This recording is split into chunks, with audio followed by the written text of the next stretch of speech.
It's Kate. And Oliver Hudson. Host of the new podcast, Sibling Revelry. That's right. We started this show because, you know what? No one talks about siblings and that dynamic. The siblings, they know each other better than anybody. Yes. You know. Listen to Sibling Revelry on the iHeartRadio app, Apple Podcasts, or wherever you listen to podcasts. Hi, I'm Frances Fry. And I'm Ann Morris. And we are the hosts of a new TED podcast called Fixable. We've helped leaders at some of the world's most competitive companies solve all kinds of problems. On our show, we'll pull back the curtain and give you the type of honest, unfiltered advice we usually reserve for top executives. Give us a call and we'll help you solve the problems you're stuck on. Listen to Fixable on the iHeartRadio app, on Apple Podcasts, or wherever you get your podcasts. Episode 293, Frugal Side Hustle, Cleaning Business with Ken Carfagno. Welcome to the Frugal Friends Podcast, where you'll learn to save money, embrace simplicity, and live a richer life. Here are your hosts, Jen and Jill.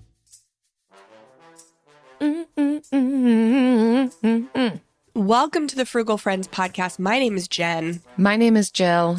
And today we are talking about another frugal side hustle in our Frugal Side Hustle series. These are side hustles that are where Jill likes to say the juice is worth the squeeze and not expensive to get started. And I don't think cleaning businesses are talked about enough. I am really fascinated by them. And so I'm super glad to have my friend Ken come on, who is an expert on it, and really dive deep. This is such an interesting one that I particularly love.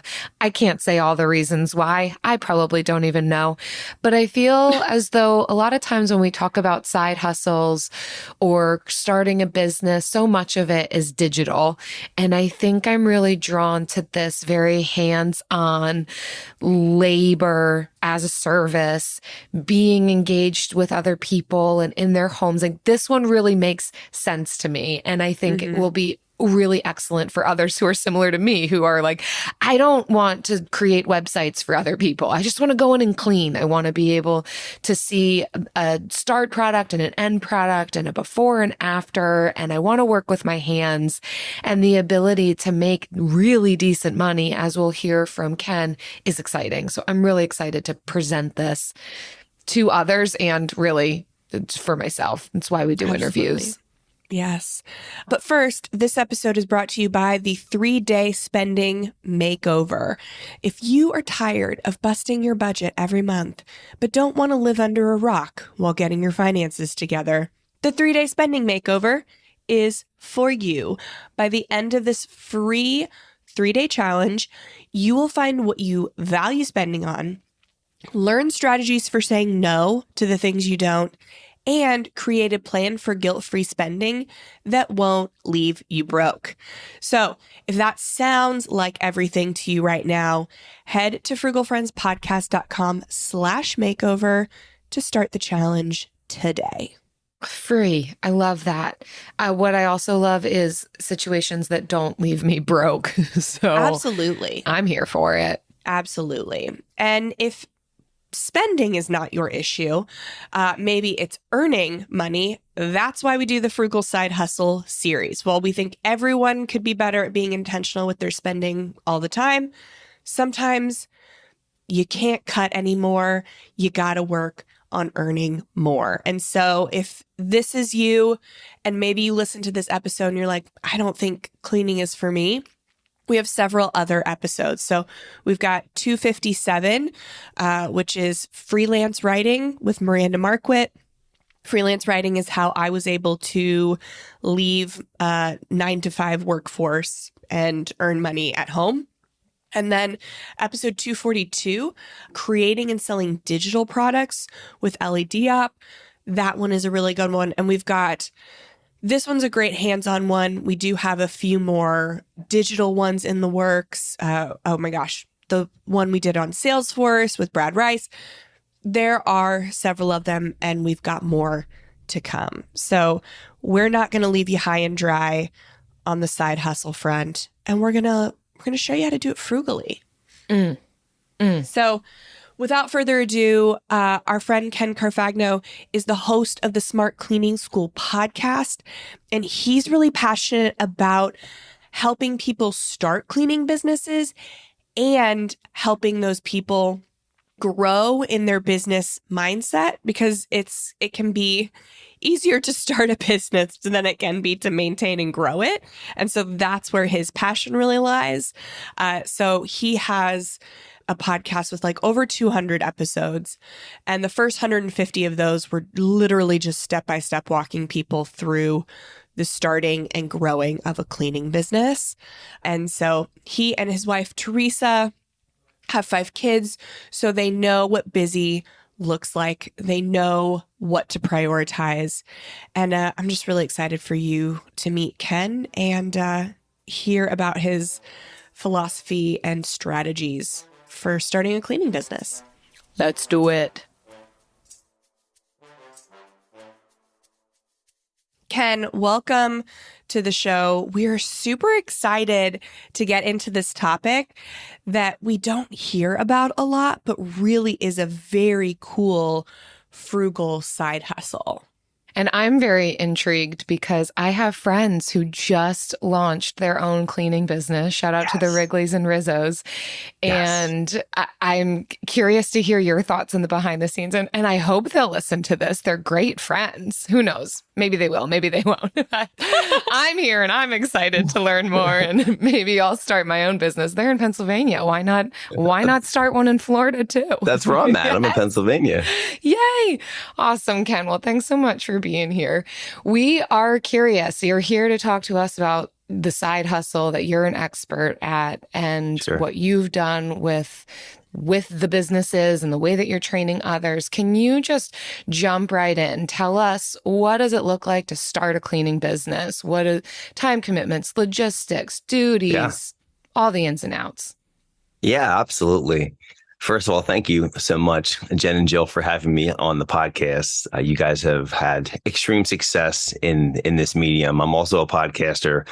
So you guys are like big sisters in a sense to what I'm putting together. So thanks again for having me on the show. It's an honor. And this is a great segment.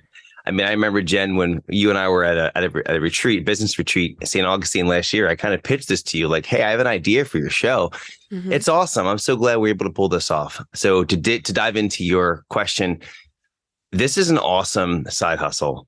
I would say, like when I teach people in a course format or in a group, this is what I've personally done twice. I used to be a mechanical engineer, so I'm very analytical with things, but I've also spent time in MLM prior to starting a cleaning company. My wife started the company, and that you have to say that lower. I always say, well, my wife started a cleaning company, Teresa. I give her the shout out. It's everywhere. It's on my intro podcast. So what I had before I started was some good analytics on how to process. I had some decent business acumen. I had to learn people skills. I read a lot of books. These are all important things. Don't just jump into any side hustle with an employee's mindset. I don't recommend that. You really want to learn and grow and develop your mind to become the type of person that can grow a cleaning business or any kind of a business. But it's a really great side hustle. The numbers, this is one of the fastest growing industries where there's over 50,000 people joining or starting a cleaning company right now every year. That number has exploded since COVID. I mean, I was tracking, statistics, maybe it was 20, 30,000 per year.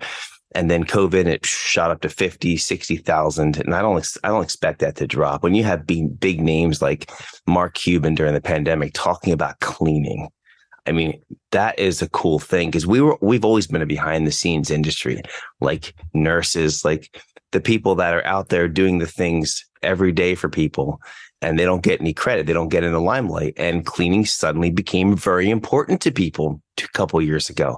So a lot of people are coming in. It's a great industry. It's got a tremendous upside for years to come. it is definitely one of the most inexpensive and most frugal ways to enter your own business. For under $1,000, you can have the basic supplies you need to get started in a cleaning business as a side hustle. And the income potential is over $1,000 a week part-time. I personally, in our first cleaning company, it took me a while because I had to figure out how to do it. But I was interviewed on John Lee Dumas's show for this probably 4 or 5 years ago. At that point, I was in the process of going from a 5 to 6 day a week cleaning job where I'm making about $50,000-$60,000 a year part-time, full-time at that point. And I'm just working hard. I'm beating on my body. And we transformed that business through mindset and increasing price, decreasing how long it took to clean houses and buildings. And we went from 5 days to 2 days on the same income. So that became a part-time business. And I had 5-day weekends with my family. We have 5 kids. I just wanted time. And so that was an amazing season for us. And then we sold that company for almost 6 figures, which was in upstate New York. I started teaching people that you could start a cleaning business, that were new to the industry, that were already part of the industry, that were struggling solo cleaners, which there's a lot of them out there. They don't have great mindset. They needed mindset. Then the podcast started. I want to teach them proper business mindset so you can grow and optimize like I had done. And then we started a new solo cleaning business in Pennsylvania in 2000, late 18, early 19. And in 18 months, we went from essentially zero to a $70,000 part-time profit working 2 days a week. And that is the first 150 episodes of the podcast. It was an accountability tool.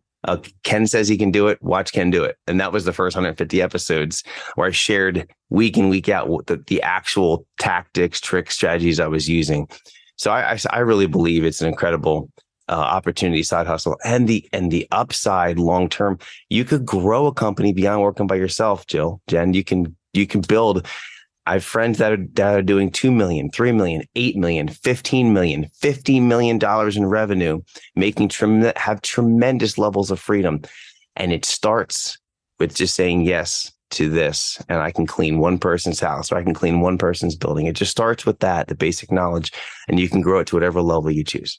So essentially, we're asking you to summarize 150 episodes into this interview. I love that experiment, though, that you're doing in front of the people who are following you and listening to you. Of you're not quite sure, but you're pretty certain that you're going to be able to make this happen based off of what you've experienced prior to. And I really appreciate you throwing out some of the real numbers here. I think sometimes that's our biggest question when it comes to a side hustle. Is the juice going to be worth the squeeze? How much of a time commitment is this going to be? How much do I have to invest off the bat? How much can I expect in return? And it sounds like there's a growth that happens. Like someone's not just going to dive in and be making $1,000 a week. There's a working up to that. But I appreciate how you've described some of the ways that you've been able to trim that and see increased revenue for decreased amount of time. I don't know if there's anything that you can say about that, how you got there, how you can get to the point of shortening the cleans, figuring out how to maximize your time. The skill set, it seems as though this is one of those things that anyone can kind of jump into. There could be a bit of a learning curve, but hopefully we all have a general understanding of how to clean. But then it sounds like there was probably some tips and tricks along the way to actually make this profitable and worthwhile for people. Here's a great example of that last point you made. So we are currently scaling a cleaning company after doing it solo for so many years, last year and some change.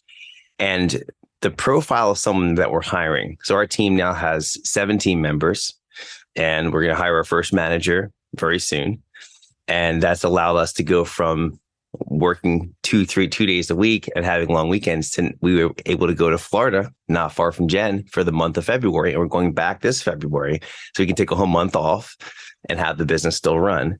That's excellent. So the profile of person that we hire, we have a very, very stringent process. We look for professionals. We have a very particular business model, but we look for professionals. And I don't want someone that has cleaning experience. So anyway, I guess if someone's in my area and they happen to hear this podcast, they just learned Ken's secret to how to kind of get a job with Carfagno Commercial Cleaning in Philadelphia area. No, nothing. Yeah, you didn't hear it here. But if I see, I've got all this cleaning experience, I'm like, don't want you. I actually want someone that has integrity, character. They're professional. They understand, like, our core values is our ownership, excellence, and safety. I want people that take ownership. I don't want to babysit people. And professionals usually get that. They also understand that, like, so we do commercial cleaning now. So they're going into buildings that have proprietary confidential information. I sign non-disclosures with the customers that we're not going to look at their stuff. We're just going to clean. We're not going to touch. So we need someone we can trust. So if you have good character and you're willing to learn and you're willing to grow your mind to become the type of person, like, I think that's what you're kind of asking is, who can do this? Mm-hmm. And I'm saying this is if you want to clean houses during the day, if you're a mom, you want to clean houses during the day for extra money, this is for you. If you're a dad, you need some extra money nights and weekends after your full-time job, this is for you. If you're a college student or a millennial, like the people we're hiring, they seem to be like late 20s, early 30s, just starting their families. They have a professional job. Like, we have accountants, engineers, people that work full-time professional jobs, applying in the droves for a part-time cleaning job. Yeah. Because they need extra money, because what you're doing is important. People are struggling out there big time with the rising costs of everything. So you're helping them save money. And so I'm helping them make some extra money.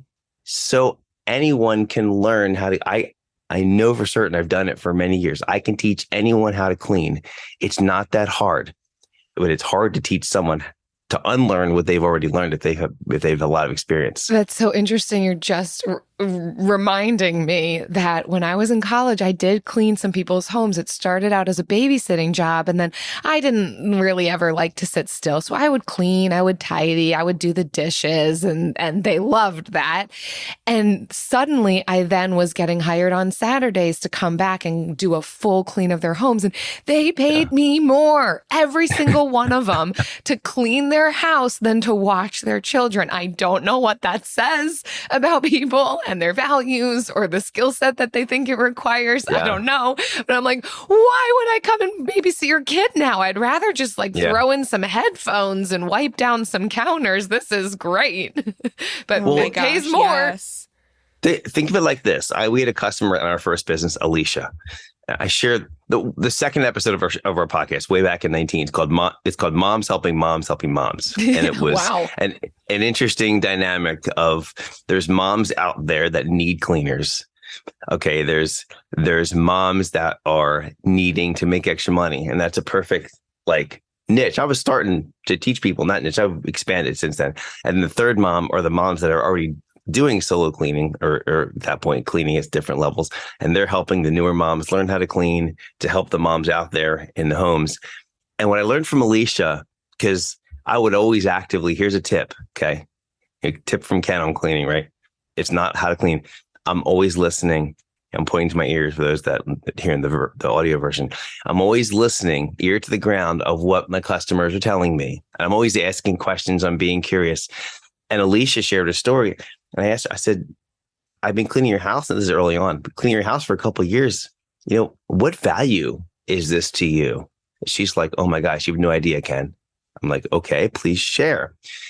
My husband and I are very busy. We have full-time jobs. We have 3 kids, and we're taking them everywhere. They're the soccer mom, back and forth everywhere.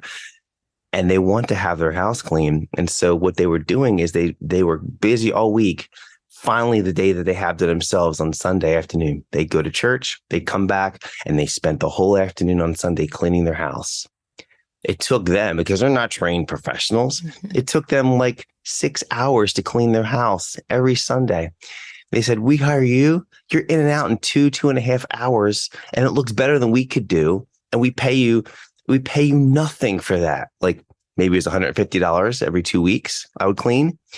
And they get the peace of mind of knowing that the house is clean after I leave. For 2 weeks, it's in better shape than they could do.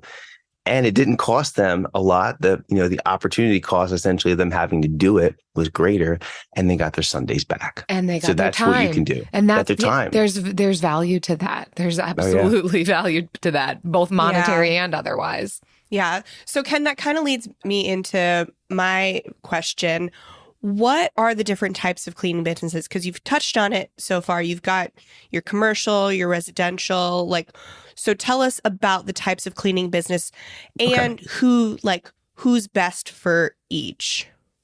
Okay, there's a broader industry of cleaning where you're going to have home and office, which is residential, commercial. Then you have carpet cleaning, floor refinishing, the tiles in the grocery stores. There's people that go out with these big machines and they do floor resurfacing.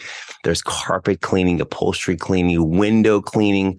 There's a lot. It's bigger than you think, but I know I'm speaking to a general audience.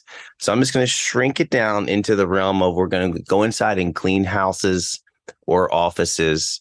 And I'm not going to go much into carpet, upholstery, floor cleaning, steam cleaning, windows, just actually bathrooms, kitchens, the dusting, the main components of a cleaning service. So here's what I would divide the two categories. One time, recurring. Those are the two things you want to consider. I am all in on recurring.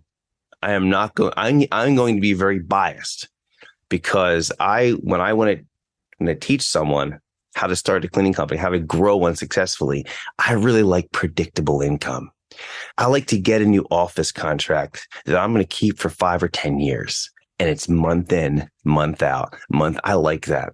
Versus a carpet cleaning job, a window cleaning job, or I'll show you some that are in the cleaning space that are one time. That also, it's well, what's my next job? I remember early on that I didn't have recurring set up.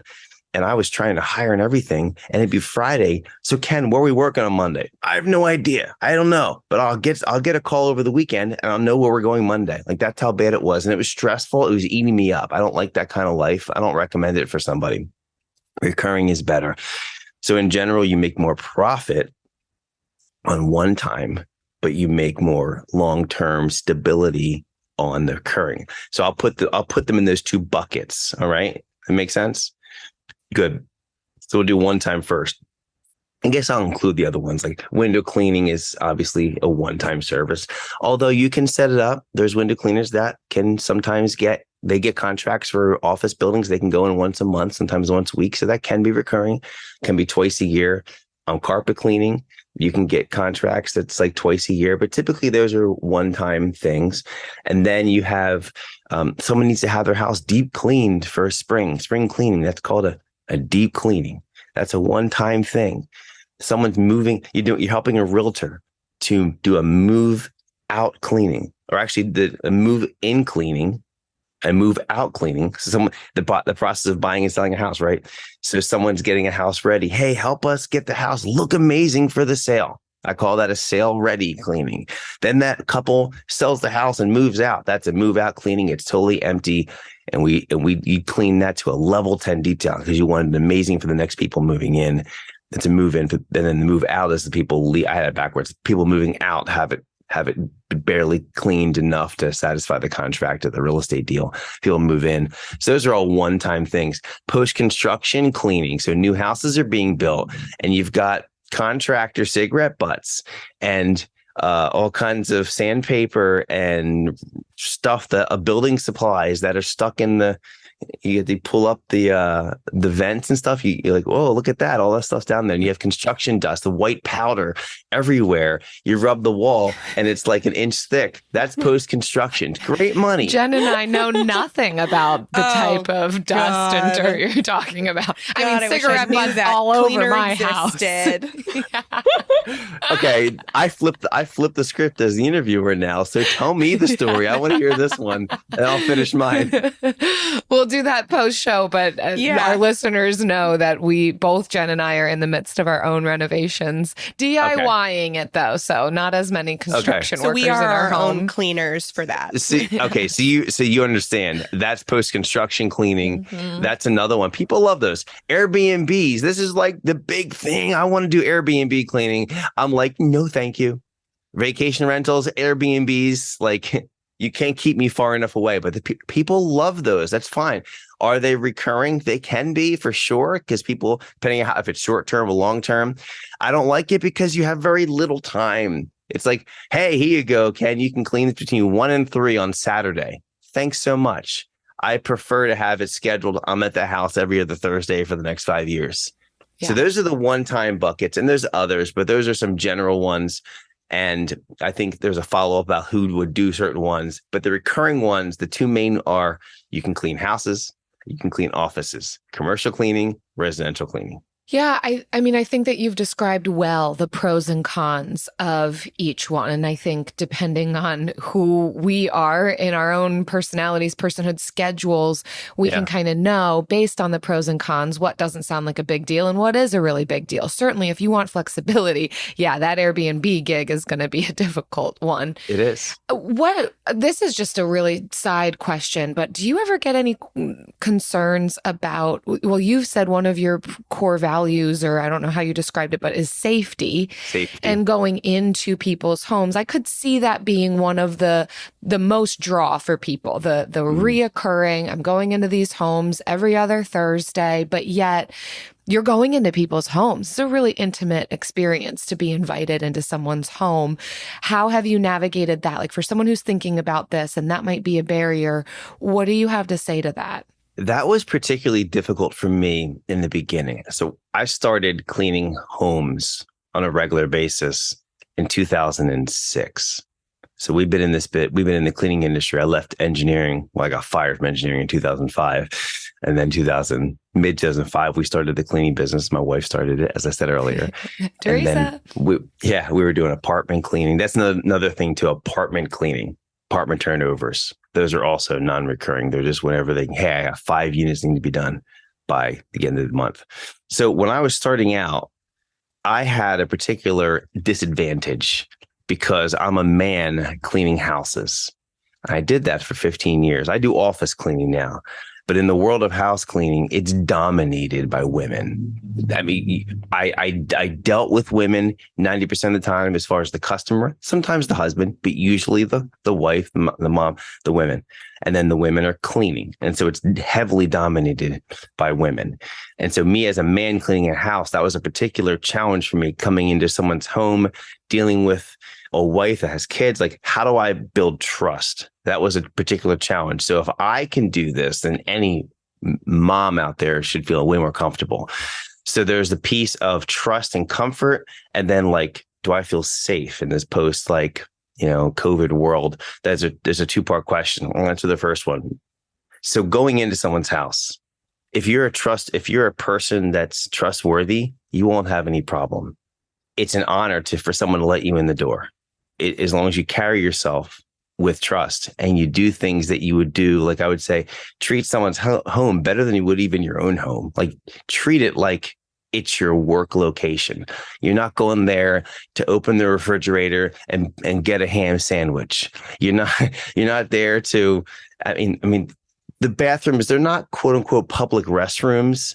I mean, you're not there to, obviously they're there if you need to and you clean them, but you have judgment. I can't shower there while I'm on the job. Yeah, don't get in the shower. Yeah, just think of it like you're going. That's why I can't. That's why I can't do this business. Not a side hustle for me. Rogue shower. There's some crazy things that happen. There's some crazy. Oh my goodness. So just treat it like it's your workplace. It's someone else's home, but it's your workplace. Think of it like if you're going to the office, what stuff do you do? What's considered okay? Think like that. Be a mature human and treat other people's stuff with respect. Obviously, integrity. Never take anyone's stuff. Don't put stuff away. They might leave rings out and jewelry out or $20 bills out. Sometimes those are tests, or they just forget. Just be someone that builds trust and earn that trust. AI might be the most important new computer technology ever. It's storming every industry, and literally billions of dollars are being invested. So, buckle up. The problem is that AI needs a lot of speed and processing power. So, how do you compete without costs spiraling out of control? It's time to upgrade to the next generation of the cloud, Oracle Cloud Infrastructure, or OCI. OCI is a single platform for your infrastructure, database, application development, and AI needs.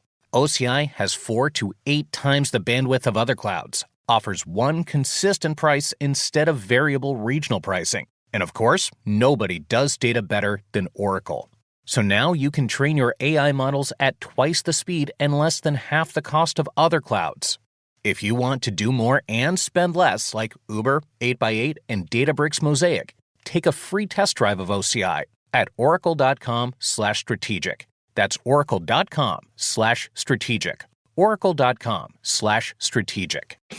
Discover the heartwarming and hilarious world of sibling connections on Sibling Revelry with Kate Hudson and Oliver Hudson. You might be asking yourself, what is sibling revelry? Yeah, well, we just made it up. They'll have some laughs and maybe inspire some people along the way with universal tales of what it's like to grow up with brothers and sisters. We're full-blood siblings, the only full-blood sibling. In our family. Well, not in the world. I mean... No, in the whole world. That's just it. Like, no one... Dive into family tales and explore the human mind with guests like Joel and Benji Madden. And it's fun because we've decided to open it up, to really like all kinds of different siblings. And it's going to be an awesome season. It's more than a podcast. It's a celebration of the ties that bind us. Listen to Sibling Revelry with Kate Hudson and Oliver Hudson on the iHeartRadio app, Apple Podcasts, or wherever you get your podcasts. It really sounds like you're highlighting, though, Ken, the vulnerability on the owner of the house or the rental of the house who's inviting you in to clean the home. And so that can take a level of concern away to be able to enter into people's homes. The majority of the risk is on their part, not necessarily yours coming in with your cleaning supplies. So that's helpful. But I know you wanted to mention the safety aspect related to just sickness and COVID and this post-COVID world. Yeah, absolutely. And one little extra to the last piece too, what you just said, a huge trust builder. And it's what separates, one of the biggest separators of the amateurs to the professionals that are cleaning. And I don't promote anyone, just start and stay an amateur, meaning you need to become a legit business, like get a business entity set up. It can be a DBA. And I have a whole document on how a new cleaner can start up. It's a quick start guide, but like get legit as a business person. Okay. There's bank accounts, there's EANs, there's a DBA, there's an insurance policy, $2 million general liability insurance, and potentially get a crime bond. Are you afraid that you're going to steal something from them? No, but if they know you have bonding, what does that mean? I'm bonded and insured. Bonded means that the customer knows if something was ever stolen, you have insurance against that. You really don't need it till you have employees, but it's just something that makes them feel warm and fuzzy. And the same thing with insurance policy this is huge, because if the homeowner brings someone into their house to clean that doesn't have insurance, but when something happens, because it will, something breaks, that's the smallest thing that can happen, a liability claim, right? Well, the homeowner's stuck paying that. Or what if, worst case scenario, the cleaner leaves some fluid, some cleaning solution or some water on the floor, and someone slips, falls down the stairs, breaks a bunch of bones, is in rehab for 2 months, and it's $250,000 bill. Okay, it's the cleaner's fault, but the cleaner's not going to pay for that. They can try to take them to claims, but I mean, it's going to be on the homeowner. So they're putting a lot of risk. So when they know they're hiring a professional service, even if it's a solo person, they know they're bringing someone in that's a business person that understands what they're doing, and they're protected. So it's not just the character of the person or the company, but it's what that person, a way that they're showing characters that they're also saying, hey, we've also invested in this as a real business. Okay, we're set up. So now the second part to this is, COVID happened and things used to be ollie oxen free. We just show up people's houses and we clean. We use the same stuff. Well, house one, house two, and it's just, there's a lot more to think about now. Cross contamination. People have always thought about it, but it's just way right there in front of you. And it's even receded quite a bit since COVID. But there's definitely a settling point. I would say in the worlds of house and office cleaning, there's different perspectives, maybe a little bit more intense in a house cleaning situation because it's someone's personal space versus the office, right? And so because of that, every cleaning company instituted like some kind of a safety protocol. Okay, we're going to put little slips around our sneakers, little disposable, fabric pieces or little rubber piece you put around your shoes to minimize the cross contamination. Or we would do like special indoor shoes. I'd carry them in my cleaning bag and I would spray the bottoms of them with rubbing alcohol. It's a very good disinfectant. Clean that off, and now I had a clean surface of a bottom of a shoe. So that's the number one place that contaminants or virus bacteria is tracked. It's actually from your feet, because you're walking all over the place. You go in Lowe's or Home Depot or Walmart, you know what's on those floors over there? Don't look at a microscope, but then you bring that in someone's house. So protecting the bottom of your shoes. Masks were definitely a thing. I don't personally use them now unless someone asks or requires them. And I'll say, okay, that's fine. But companies are still using those. Gloves, protecting yourself is a big thing. So nitrile or latex gloves while you're cleaning is a good one. They're disposable. So, and then the cleaning supplies in commercial cleaning, I actually have a dedicated set of cleaning supplies for every building we clean. And so an employee can go to work, show up, and there's the stuff there. And there's no cross-contamination. We have different sponges for different rooms, separate color cloths, everything's set up so that you can minimize that kind of thing. And it's definitely, and there's a lot of optics there. It's almost impossible to eliminate cross-contamination. But the optics of it is building trust that you're at least trying and you're doing a good job. And then those are the main things, like your shoes, your hands, and then during COVID, for sure, the masks. And some people will still require that today. And then just having a knowledge, like a basic knowledge of how to actually clean, how to disinfect. In 2020, right in April, as things were getting really bad, I dug in because there was nowhere to clean. I mean, everywhere shut down. So I'm like, what should I do? I invested into learning the fine science and art of how to disinfect properly. And I came up with 9. I made this a podcast. It became very popular in my area, which Jill, apparently my area well. Yes, right? Offline, well. we discovered that. And I taught the chamber. I was on webinars. I was teaching the local pharmacy, like just helping people. Like, well, what do you do? I discovered 9 mistakes people were making in disinfecting, 9 of them. And I laid them all out and did a whole talk on this. And 95+% of people were making one of these mistakes. Should I tell you the number one one? Oh, we at least want to know the number one. Yes. Well, yes. It's the number one. It's the number one mistake that people were just shocked about. It's not the one they're doing the most, but it's the mistake they're most shocked about. And this is part of the knowledge, the science of cleaning, understanding it. Okay, here it is. People think, disinfect, I'll use bleach. That's fine. Bleach does work. But when you mix a bottle of bleach with water, that's only good for 24 hours. I did not know that. Exactly. You would have failed my test. I didn't know that either. You both would have failed my test. Oh, man. So I can't have that on my record. Well, nobody, if you saw my house, would be surprised I failed that test. So that's the one that got people. And when you buy a 1-gallon jug of bleach, it only lasts for 1 year. Shelf life is 1 year. See, there's something called a half-life. Half-life is on the, half-life is, okay? I do. It's the amount of time it takes to degrade a substance. Bleach, water dilution mixture has a very fast. So in 24 hours, it'll still take things and make them white after 24 hours. But you have to dig into the Clorox's webpage really deep to find the line. Like in the bottom of the commercials for pharmaceuticals, you'll die and have you'll die, right? Well, here's it deep in the Clorox's. By the way, this only works for 24 hours. So that's the big one. Wow. But yeah, that covers. Those are the main things. It's like your personal protection, masks, hands, feet, and then your actual knowledge of science of cleaning, so that you can identify a type of pathogen and know what actually cleans it. How to do it. Do you know that you have to clean a surface before you can disinfect a surface? And then you have to clean it again? Sense. Yeah. Most people just, I got this spray, I'm going to put it on there, I'm good. Or, I'm going to, all the people that get, for this, the hand sanitizer stuff, I'm just going to pour hand. Well, you still have dirt in your hands. You pour hand sanitizer. It doesn't do that much. You're supposed to get the dirt off, then sanitize, and then rinse.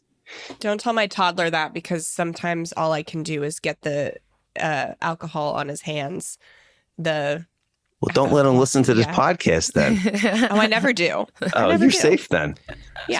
So those are some tips. It really does come down to personal protection and your knowledge, and then how trustworthy you are, how much of a professional you are, and are you willing to continue to grow? Because I don't know everything. I never will, but I'm always learning. I have to stay in a learning mode, and that's how I can be a better help and service to those around me. Yeah, that's great. So let's talk about like some brass tacks, nuts and bolts. How can somebody who wants to start this side hustle get started? Like, I'm assuming we don't need to hire a cleaning team right off the bat, but No. like if maybe that's our goal, if maybe we do want to scale, how do we just get started just off the bat? All right. First, go get yourself some insurance, get yourself set up as a DBA and get a bank account, get the basic things to become a legit business. That is the first thing. And then from there, you can go get some basic supplies.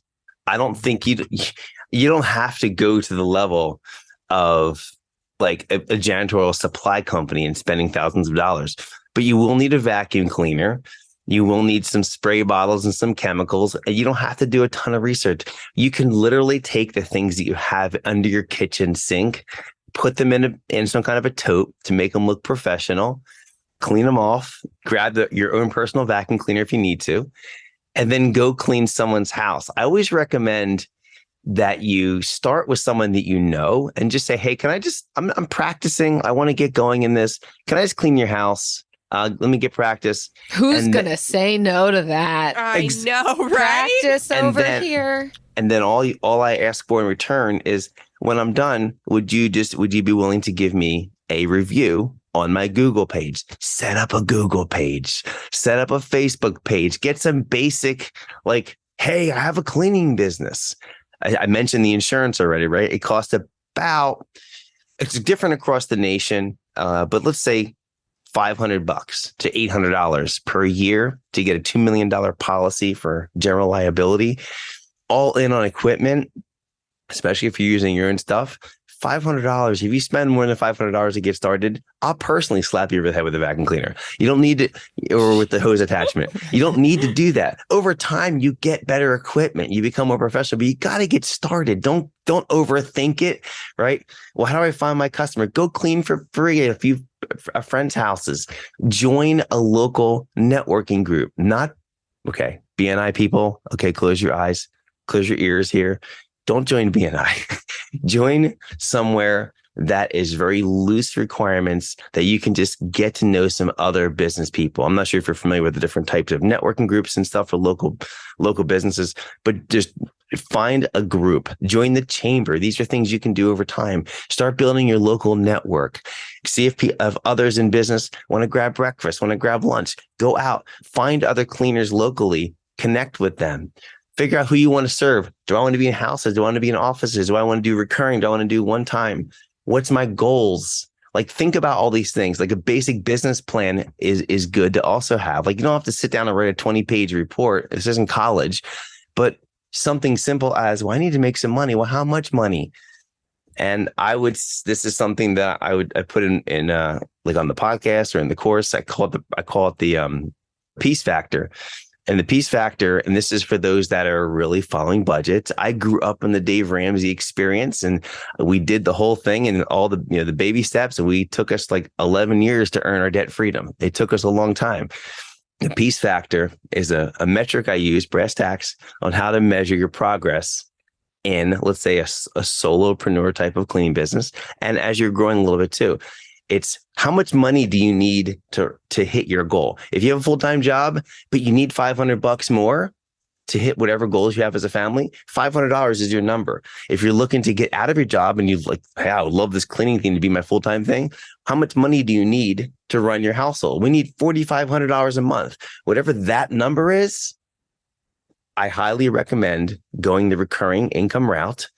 And when the predictable profit, so example, as a solo cleaner, you should expect at least 75% of your revenue to keep profit.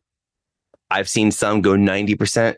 When someone says I'm at 60%, I'd be like, you're not really doing that great. You're spending too much money. 75%, 80%.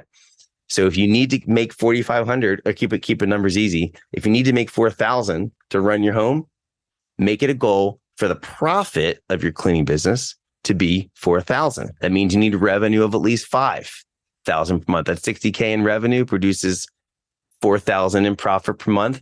That's a piece factor of 100%, meaning I'm making enough to make it.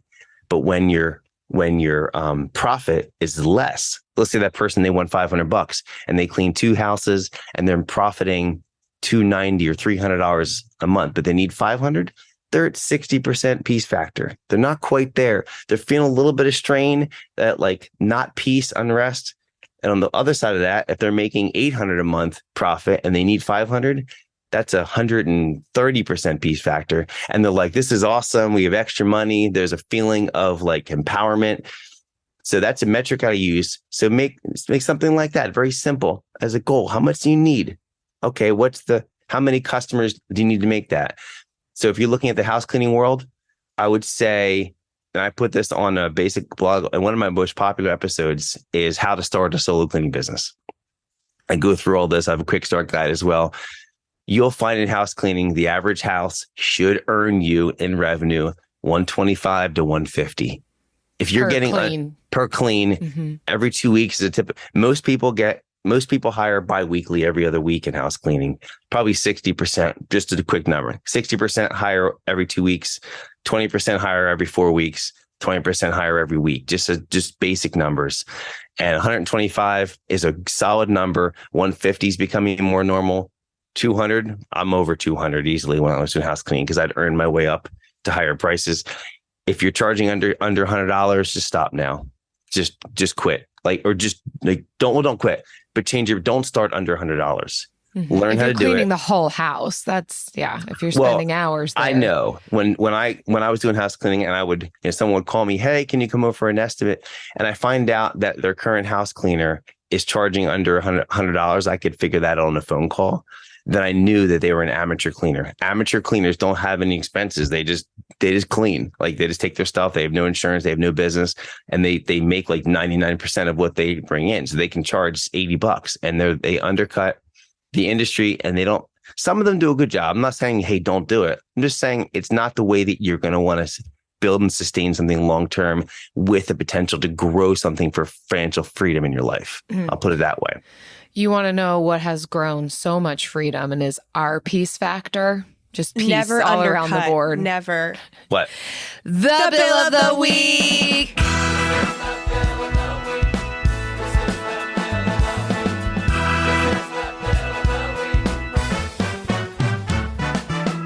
That's right. It's time for the best minute of your entire week. Maybe a baby was born and his name is William. Maybe you paid off your mortgage. Maybe your car died and you're happy to not have to pay that bill anymore. Duck bills, Buffalo Bills, Bill Clinton. This is the bill of the week. I told you we'd yell at you. You get bill of the week? Yes. All right, Ken, every week we invite our listeners or our guests to share with us their bill of the week, and we would love to hear yours now. I'm so glad you prepared me for this. My bill of the week is actually a man named Bill. And I want to give a shout out to a guy, a new friend of mine named Bill, who just came on board our team, the C3 team, as the 7th member. And thankfully, he's the last member we needed to bring on so that we could go to Florida again in February. So he's going to be cleaning 2 of our buildings. And here's what's so cool. Since this is a financial of sorts podcast, he's a full-time accountant, works for a major accounting firm, and he has all the right characteristics of someone that I wanted to bring on the team: integrity, professionalism, ownership. He's in training right now. So the bill of the week, I guess, for this podcast is my new friend, Bill. Bill, shout out. I won't share his last name, James, but I will say, but I'm definitely excited to have Bill on the C3 team. And thank you for being that last piece so that our family could enjoy a trip to Florida. The Bill who made Florida possible. Thank you, Bill. That is a We are here nearly for that. unbeatable Bill. Is that good? Is that a good Bill of the week? Oh, this is top 10 an unbeatable for Bill. sure. My favorites are when we have people named Bill. We People. don't Yes. get them very often, but they are one of my personal favorites. And then a Bill that makes Florida possible. Shout out to Bill. Thanks, Yeah, Bill. children named Seventh Bill member of your team. are I'm a my little weepy. favorite. When you name your child after the Bill of the week, I'm gonna weep. I'm going to weep. Jen might just need to do that herself. We've got a few months Right, if I'm yet, not willing to do it but- myself. No, so nobody has done it yet, but I will weep eventually. Well, if you all listening have a team and you just hired a Bill and they're the last final piece to the puzzle that allows your family to go to Florida, I mean, call in. This is a great Bill, or just any other Bill. Like Jen said, you got a new baby, you named it Bill. That's great too. Or, you paid off a bill, classic Bill stuff. frugalfriendspodcast.com/Bill. Leave us your bill. We actually really do need them. You've heard us. We're at 2 episodes a week, friends. We need your bills. Call it in. Discover the heartwarming and hilarious world of sibling connections on Sibling Revelry with Kate Hudson and Oliver Hudson. You might be asking yourself, what is sibling revelry? Yeah, well, we just made it up. They'll have some laughs and maybe inspire some people along the way with universal tales of what it's like to grow up with brothers and sisters. We're full-blood siblings, the only full-blood sibling. In our family. Well, not in the world. I mean, No, in the whole world. That's just it. Like, no one... Dive into family tales and explore the human mind with guests like Joel and Benji Madden. And it's fun because we've decided to open it up, to really like all kinds of different siblings. And it's going to be an awesome season. It's more than a podcast. It's a celebration of the ties that bind us. Listen to Sibling Revelry with Kate Hudson and Oliver Hudson on the iHeartRadio app, Apple Podcasts, or wherever you get your podcasts. From the studio who brought you the #1 podcast, The Piketon Massacre, this is Murder 101. A group of high school students started a project to research a string of unsolved murders. Those murders happened in the mid-1980s. He's out there doing stuff. He just didn't stop. Everything that the students predicted through their profile turned out to be accurate. Redhead killer profile. Male, Caucasian, 5'9" to 6'2", 180 to 270 pounds. Unstable home, absent father and a domineering mother. Right-handed, IQ above 100, most likely heterosexual. There is no profile of this killer except for the ones the students created. Just because some of these women no longer have people to speak for them does not mean that they deserve to not be spoken for. What if this guy's still alive? Like, what if he comes after us? I said, are you going to kill me? And he said, yes. Listen to Murder 101 on the iHeartRadio app, Apple Podcasts, or wherever you get your podcasts. And now it's time for the lightning round. Pew, pew, pew, pew, pew, Bill. All right. This is great. It gets intense, this last It unravels. It unravels. There was no sound effects there. That was all their natural voices, by the way. Yeah. I watched it natural, happen. Yeah. All we natural. don't pay for that. No synthesizers. Nope. All right. So this week's lightning round question, what's the worst thing you've ever had to clean up? Oh gosh. Deer carcass. In a house or where? Context. Context. I was cleaning for a property management company. So one time I was apartment turnovers, and I was in with an employee. And as soon as we got in, we're like, "What's this smell that's like death?" And we just cleaned. Never a good question. But we're so in the mode of like, we gotta get going. And I'm just cleaning. I'm just like, oh, it's getting bad. We're like covering our mouth and our nose and trying to clean. We get to the kitchen. I'm in the bathroom and I hear his name is Cole. He's like, oh, I'm like, oh, Cole, what is it? I run out to the kitchen and it's like the freezer and the fridge had some leftover deer carcass meat in there that the fridge and everything was unplugged probably 3 months ago. No. And so when he opened the freezer to clean it, it just dripped out. It was it was like red rum. It was not good. So that was a pretty bad one. I will give a caveat. Your bill of the week, my version is the funny papers, and I have done about 100 plus funny stories of my own, and I source them from other cleaning companies. So if you just want to hear like deer carcass and 100 other, if you just want to tune into our podcast just to hear the funny stories, that's fun. They're always in the beginning, so you can just listen to the funny stories just as a little bit of humor, but there's some crazy ones. There's a reason for the side hustle, just to like be in other people's homes and see how other people live and collect your own crazy stories. But with that recurring, you're not going to run into deer carcass that's been left in an unplugged freezer for 3 months. Yeah, so that's another pro of going recurring. And so if you want to work and move in, move out cleaning, the money's great. But just make sure you have a good mask and good gloves. Yeah. Mask and gloves. Okay, top that, Jill. Oh, man. You should. I had opportunity to think on this, and I've engaged with a lot of really gross stuff. I'm trying to think like what, you've got the poop and the vomit and the dead things, and I think I've engaged with all of it. But I think one of the grossest things to me is sludge, when it really smells and you don't know what it is.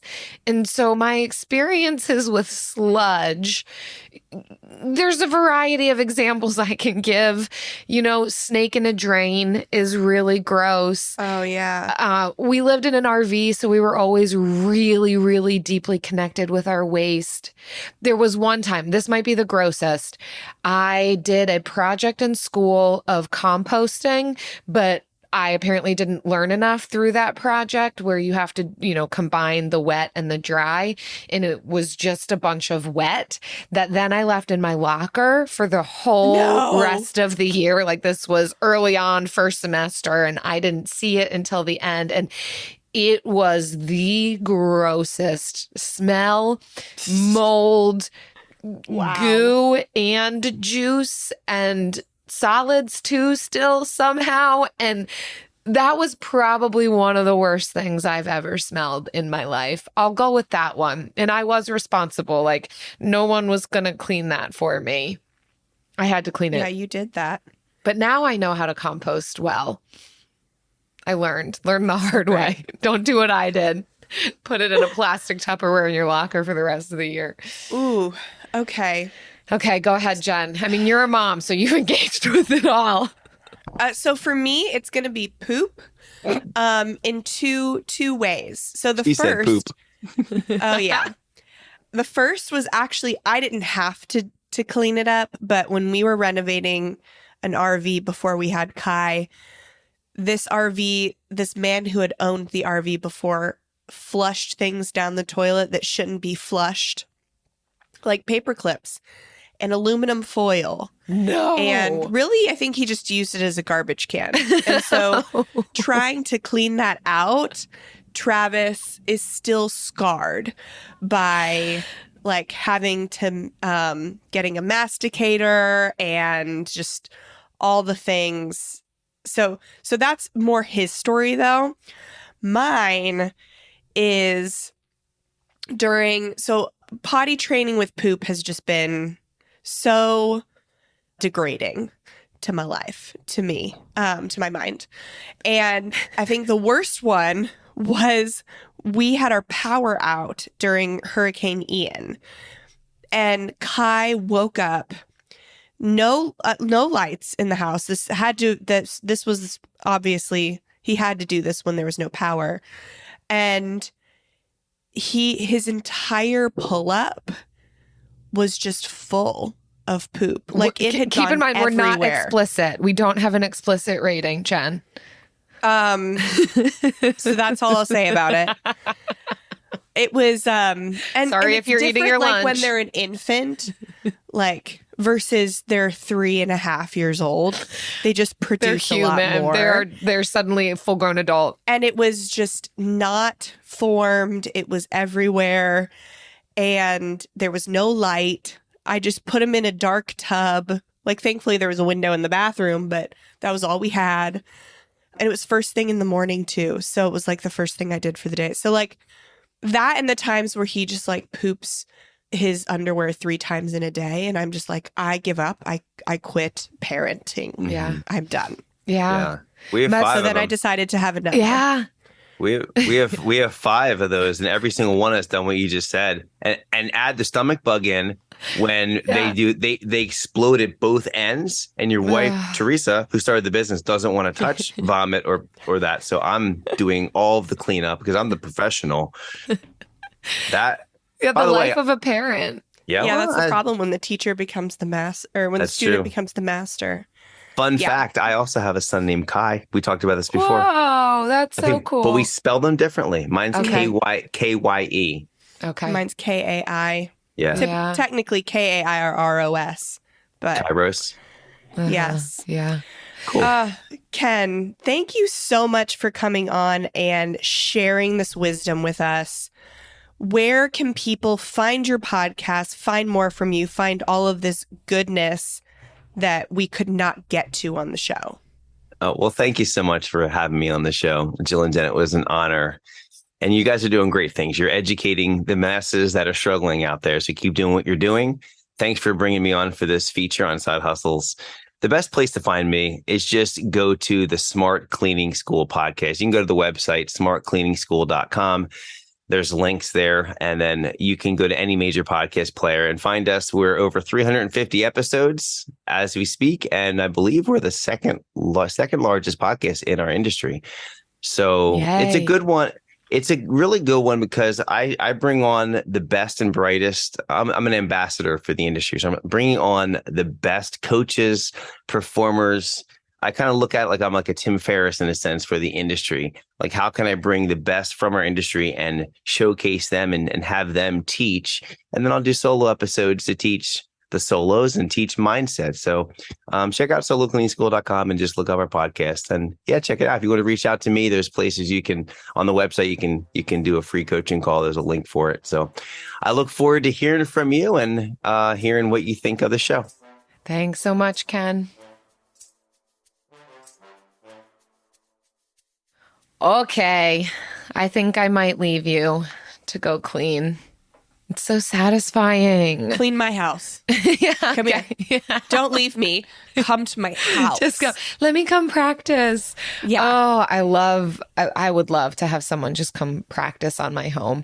That I appreciate all the different directions you could go. I think I had a much more simple view of cleaning, and my horizons have been broadened with what can be done with it, and the fact that you could start a business like this and eventually hire others to do the cleaning and you just run it. And it is even more passive income. Obviously, that's going to take steps and learning along the way, but so much opportunity here. I'm so glad to have heard from Ken and find out, and this was off the recording, that we have a lot of mutual friends, me being from the Philadelphia area as well. But that was just fun for me. I hope it was fun for you. Thanks for listening. We also love reading all your kind reviews, and especially this one from Poodle Crab. Ooh, Yes. You know it's a good one. when Yes, Poodle Poodle Crab Crab leaves you 5 stars. Here for that. Says, I kept hearing commercials for this podcast on other podcasts I listened to and finally decided to give it a try.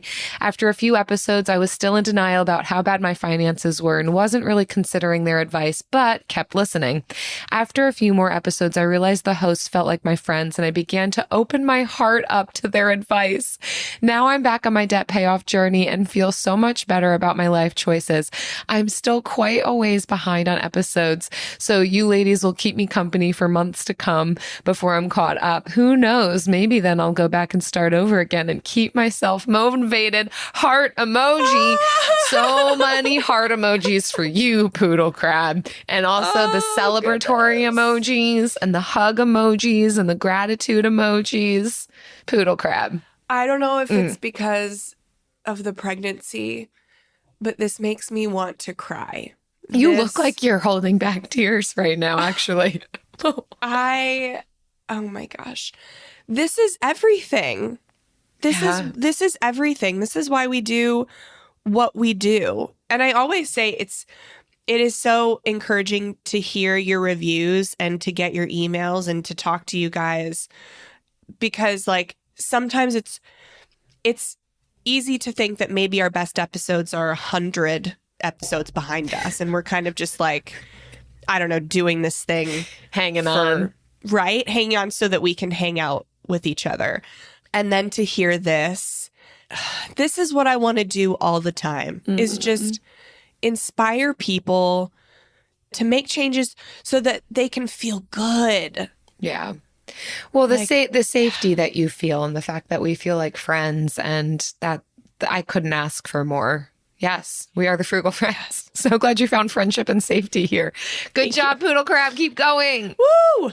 Thank you so much for listening, everybody. And if you enjoyed this show, please take a minute, like Poodle Crab, to leave a rating and a review. It does help our show so much. It helps other potential new listeners, other frugal friends know what the show is all about, whether or not it's going to be a good fit for them. So if you like the show, you've got some insight onto here's why others might like it, please let them know, and we can just make this community even bigger. Amen. We'll see you next time. Bye. Frugal Friends is produced by Eric Sirianni.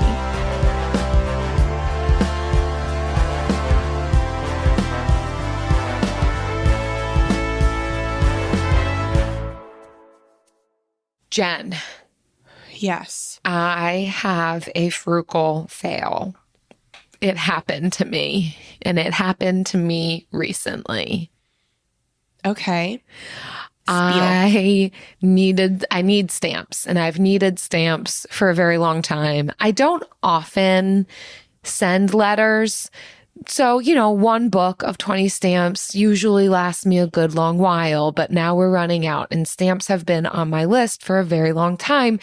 But I never find myself at the post office. Apparently Walmart sells stamps, but waiting in that customer service line. And then by the time I'm going out with my groceries, I don't remember when I'm coming in, and when I'm leaving, I got frozen stuff and I can't wait in the long line and whatever. The thought occurred to me, why don't I buy stamps online? Surely that's possible. USPS, literally, they deliver things to people's door that's their entire job. Yeah. They should be able to bring stamps to my door. So I go online, and I don't know, I get all caught up with the pictures of the stamps that suddenly thinking about wanting forever stamps leaves my mind. And I'm so confused at why there's so many different prices for all these different stamps. And I'm like, well, how about these stamps? They're like $10 less for the same amount as all these other stamps. Like, I'm going to get these stamps. They're coral reefs.